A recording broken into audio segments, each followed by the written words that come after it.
जय हिंद दोस्त। बता दूं कि अभी रेलवे ग्रुप डी का फॉर्म भरा जा रहा है, लेकिन इस फॉर्म को भरने में बच्चों को बहुत ज्यादा कंफ्यूजन क्रिएट हो रहा है।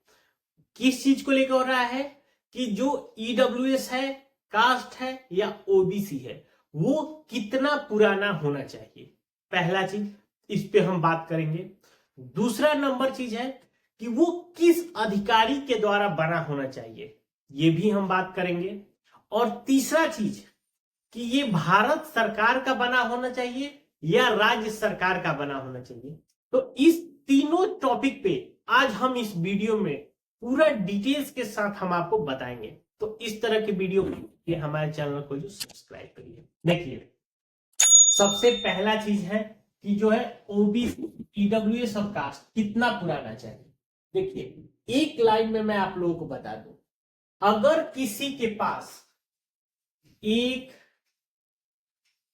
अप्रैल 2024 से लेके 22 फरवरी 2025 के बीच का अगर उसके पास ओबीसी हो, ईडब्ल्यूएस हो या कास्ट हो। आपको पता है ओबीसी कैटेगरी वाले अपना ओबीसी देते हैं, जनरल कैटेगरी में जो आता है अगर कोई ईडब्ल्यूएस कैटेगरी में उसका आता है तो वो देता है, और एससी एसटी का कास्ट लगता है। तो इस डेट के बीच में अगर इसके पास पहले का भी अगर बना डॉक्यूमेंट हो इसके बीच का, तो आप उसको रेलवे ग्रुप डी के फॉर्म भरने में यूज कर सकते हैं। सबसे पहला चीज। दूसरा, किस अधिकारी के द्वारा होना चाहिए। मतलब देखिए, एक तो आपको पता होना चाहिए ब्लॉक में बैठते हैं सीओ, जिसको अभी उसको आरओ के द्वारा भी ये किया जा रहा है। दूसरा होता है अनुमंडल। अनुमंडल यहां पे बैठते हैं एसडीओ, और जिला, जिला में बैठते हैं डीएम।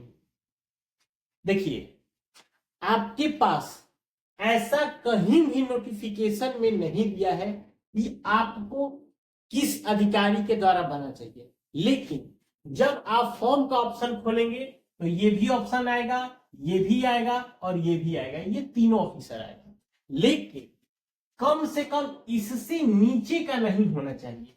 यानी कि अगर आपका ईडब्ल्यूएस, ओबीसी या कास्ट अगर आपके ब्लॉक लेवल तक का भी बना है, वो आरओ के द्वारा हो या सीओ के द्वारा हो, किसी भी अधिकारी के द्वारा अगर आपका बनाया हुआ है, तो वो इस रेलवे के फॉर्म में मान्य रहेगा।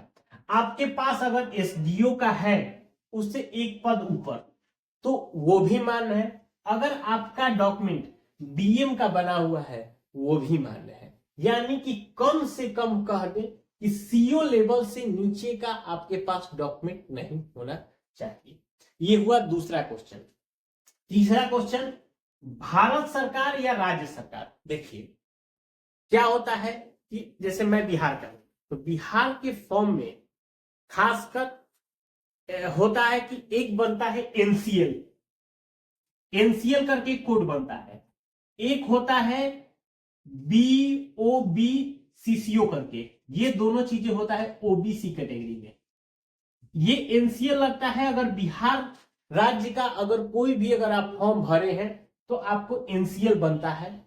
अगर आप भारत सरकार के लिए कोई भी फॉर्म भरते हैं तो उसको बीओबी सीसीओ कोड वाला आपको बनता है। तो कुल मिला के अगर ओबीसी कैटेगरी से अगर कोई भी है तो वो बीओबीसीसीओ कोड वाला, यानी कि भारत सरकार द्वारा मान्य ओबीसी को ही इसमें यूज करेगा, एनसीएल का नहीं यूज करेगा। ये मैं बताया बिहार का। ठीक इसी तरह कोई अदर राज्य है, जैसे यूपी हो गया, राजस्थान हो गया, या इंडिया के कोई भी राज्य थे, तो सब राज्य में द्वारा जो ओबीसी बनता है, ओबीसी दो तरह से बनता है, एक राज्य सरकार के लिए, एक केंद्र सरकार के। तो आप जो भी डॉक्यूमेंट बनवाइएगा, केंद्र सरकार वाला ही आप इसमें डॉक्यूमेंट यूज करें, क्योंकि रेलवे क्या है, ये केंद्र सरकार के लिए। ये हुआ ओबीसी के लिए बात। ठीक इसी तरह बात आती है ईडब्ल्यूएस। ईडब्ल्यूएस में भी अगर आप जब उसको अप्लाई करेंगे तो वहां पे भी पूछता है आपको भारत सरकार या राज्य सरकार, यानी कि अगर केंद्र सरकार का सकते या जैसे जिस राज्य का होगा उस राज्य सरकार का पूछा जाता है। तो उसमें भी ईडब्ल्यूएस जो आपको देना है वो केंद्र सरकार वाला ही आपको देना है, इस बात का भी आप एकदम ध्यान रखिए। ये तो हुआ दो चीज। तीसरा आता है कास्ट को लेके बहुत सारे कंफ्यूजन है। बहुत सारे लोगों को, जब मैं खासकर बिहार के जो बच्चे हैं उनके मन में ये हो रहा है, बहुत सारे लोग आ रहे हैं या पूछ रहे हैं कि सर भारत सरकार का कास्ट कैसे बनता है। तो भैया बिल्कुल मत घबराइए। देखिए आपके पास जो ऑनलाइन पोर्टल के माध्यम से कास्ट बनता है वो कास्ट आप बनवाइए, ठीक है।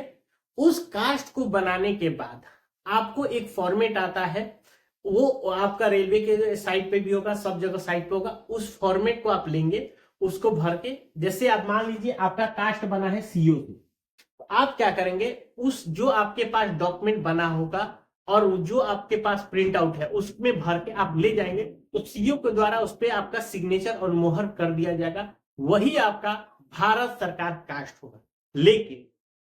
लेकिन भैया अभी समझिए कि अभी आपको उसकी जरूरत नहीं है। खासकर मैं बिहार के बच्चों को बता दूं, अभी आप ऑनलाइन के माध्यम से अगर आपके पास एससी एसटी कैटेगरी के लिए मैं बात कर रहा हूं, ये समझ लीजिए 1 अप्रैल 2024 से 22 फरवरी 2025 के बीच का आपके पास सीओ लेवल का भी अगर कास्ट होगा तो आप उसके भर के आप अपना फॉर्म भर सकते। अभी आपको कहीं पे किसी भी अधिकारी के पास जाके सिग्नेचर मोहर करवाने की जरूरत नहीं है, इस बात का आप एकदम ध्यान रखिए। अभी आप कहीं भागा भागी मत करिए, आप सिंपल ऑनलाइन के माध्यम से अप्लाई करिए। आपका जब भी होगा 10 वर्किंग डेज वहां पे लिख के आता है, आपका कास्ट बन के जनरेट होगा, उसी कास्ट का नंबर और डेट डाल के आप अपना फॉर्म अप्लाई कर दीजिए। जब आपका डॉक्यूमेंट वेरिफिकेशन के लिए बुलाया जाएगा तो लेकिन उस कास्ट को आप संभाल के रखिएगा, कास्ट सर्टिफिकेट को। उससे जाने से पहले आप उसी कास्ट को लेके उस फॉर्मेट पे भर के आप जाएंगे तो कोई भी अधिकारी जिसके द्वारा वो बनाया गया है वो तुरंत उसको देख के आपको साइन और मोहर करके दे देगा। अभी लेकिन उसकी आपको फॉर्म भरने में कोई जरूरत नहीं, ठीक है। तो अगर इसके बावजूद भी अगर इन सबों से रिलेटेड अगर आपको और कोई जानकारी चाहिए तो हमें नीचे कमेंट करके पूछ सकते हैं। मिलते हैं नए वीडियो में, तब तक के लिए जय हिंद।